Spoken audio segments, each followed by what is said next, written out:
আসসালামু আলাইকুম সম্মানিত ভিউয়ার্স, আপনারা দেখতে পাচ্ছেন আমরা এই মুহূর্তে কমলা বাগানে রয়েছি, যেটা বিজয়নগরের উপজেলার বিষ্ণুপুর ইউনিয়নের দুলালপুর গ্রামে অবস্থিত। এই কমলা বাগান আজকে আমাদের উপজেলা কৃষি অফিস বিজয়নগর কার্যালয় থেকে আমাদের একটা ভ্রমণ ছিল। আমরা প্রত্যেকের কাছ থেকে আমরা যার যার অভিব্যক্তি নিচ্ছি। সেই জন্য আমার এখানে কিন্তু আমার সাথে রয়েছে আমার সহকর্মী জনাব রুহুল আমিন খান। আমরা আমরা যে এই বাগানটা যে এখানে আসলাম ভ্রমণ করতেছি, তুমি যদি তোমার অভিব্যক্তি বা একটু প্রকাশ করতে তাহলে ভালো। ধন্যবাদ আপনাকে। আসলে আপনি অনুভূতি ব্যক্ত করার কথা বলছেন, তো এখানে এইরকম বাগান দেখলে আসলে সবারই মনে প্রফুল্লতা আসবে। আর দ্বিতীয়ত হচ্ছে এই বাগানটা বিজয়নগরের মধ্যে প্রথম চাইনা কমলা চাষ করা হয়েছে। এটা আমাদের কৃষি সম্প্রসারণ অধিদপ্তরের জন্য একটা অ্যাচিভমেন্ট, এবং যে কৃষক ভাই এই বাগানটা স্থাপন করেছেন ওনাকে আমরা ধন্যবাদ জানাই। এবং সার্বিক তথ্য পরামর্শ দিয়ে আমাদের উপজেলা কৃষি অফিস পাশে আছে, এবং ভবিষ্যতেও যারা নতুন নতুন উদ্যোক্তা হবেন এবং উদ্যোক্তা তৈরির জন্য আমরা উপজেলা কৃষি অফিস কাজ করছি, তারই ধারাবাহিকতায় এই বাগানটি স্থাপন করা হয়েছে। বর্তমানে 2024 সাল চলছে, জানেন, ডিসেম্বর মাস। এই সময়টাতে আমরা বাহিরের কমলার উপর নির্ভর করা লাগে। এই বাগানের কমলা দিয়ে কিন্তু মোটামুটি আমাদের কিছুটা হলেও আমাদের কমলার যে চাহিদা সেটা কিন্তু আমরা পূরণ করতে পারি, এবং যারা নতুন উদ্যোক্তা আছেন তারাও এই কমলা চাষে উৎসাহিত হতে পারেন এই বাগানটি দেখে।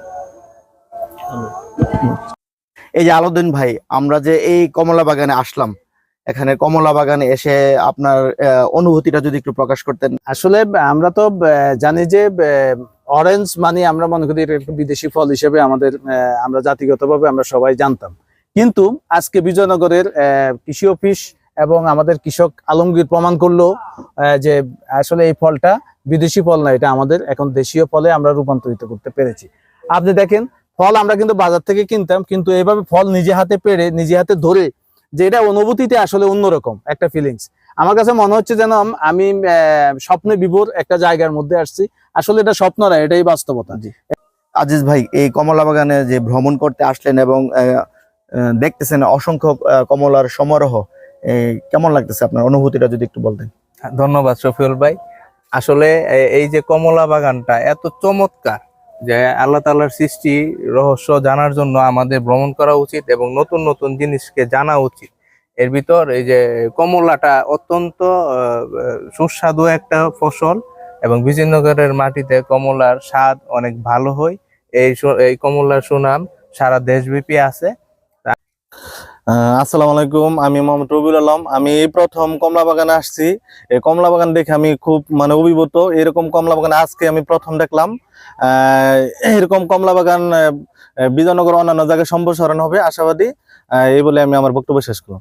তারেক সাহেব, আমরা যে কমলা বাগান ভ্রমণ করতেছি, এই যে কমলা বাগান ভ্রমণ উপলক্ষে আপনার অনুভূতিটা যদি একটু প্রকাশ করতেন। ধন্যবাদ জনাব শফিউল সাহেব, আমার সিনিয়র অফিসার।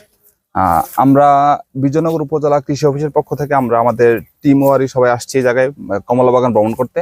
এই কমলা বাগানের জাতটি হলো চায়না কমলা। এই বাগান দেখে অন্যান্য চাষিরা এই জাতটুকু বা অন্যান্য জাতটুকু চাষ করার জন্য তারা প্রচুর আগ্রহ প্রকাশ করতেছে, এবং আমরা তাদেরকে টেকনিক্যালি এবং সার্বিক সহযোগিতা করতেছি। এই যে কমলা, সবুজ সাহেব, আপনি কমলা বাগান থেকে যে কমলা খাচ্ছেন, অনুভূতিটা যদি একটু প্রকাশ করতেন। যে আমি আজকে আসলাম, নিজ হাতে কমলাটা পেরে খেলাম। এই কমলা এটা অনেক স্বাদ এবং মিষ্টি, আর অনেক ক্রেতারা এখানে এসে এই কমলাটা পেরে খাচ্ছে। ধন্যবাদ। ধন্যবাদ সাহেব। আসলেন কমলা বাগান ভ্রমণ করতে, কেমন লাগতেছে? অনুভূতিটা যদি একটু বলতেন। না, এটা তো মনে হয় অনেক ভালো হচ্ছে, বাগানটা অনেক সুন্দর। এই বাগানের কমলাগুলো অনেক সুস্বাদু এবং মিষ্টি। এরকম বাগান যদি আমরা বিজয়নগরে পাহাড়ি অঞ্চল আছে, এখানে বিভিন্ন এলাকায় এইরকম বাগান তৈরি করতে পারবে, কৃষকরা অনেক লাভবান হবে। এই যে আতর সাহেব, আপনি কমলা বাগান থেকে যে এই যে কমলা বাগান ভ্রমণ করলেন, কেমন লাগতেছে? অনুভূতিটা যদি একটু প্রকাশ করতেন। অনুভূতি বলতে গেলে আসলে অনেক ভালো লাগতেছে। আসলে এটা চায়না কমলা আমাদের দেশে খুবই বিরল। এই প্রথম ব্রাহ্মণবাড়িয়া জেলার বিজয়নগর উপজেলায় এই কমলাটা ব্যাপকভাবে ফলন হয়েছে, এবং চাষাবাদ এই বাগান থেকে দেখে অনেক মানুষ উদ্বুদ্ধ হয়ে আমাদের সাথে যোগাযোগ করতেছে, এবং আমরা বিজয়নগর উপজেলা থেকে এদেরকে নানাভাবে পরামর্শ দিচ্ছি। হ্যাঁ, মোটামুটি আশাবাদী, এই ফলনও ভালো এবং স্বাদেও ভালো। ধন্যবাদ। এই যে কমলা দেখছো, কমলা কমলা খাইছো? কমলা কেমন? দেখতে কিরকম? দেখতে অনেক সুন্দর না? ভ্রমণ করতে এসে মানহা অনেক খুশি। এতক্ষণ আপনারা সময় দেওয়ার জন্য অসংখ্য ধন্যবাদ। আসসালামু আলাইকুম।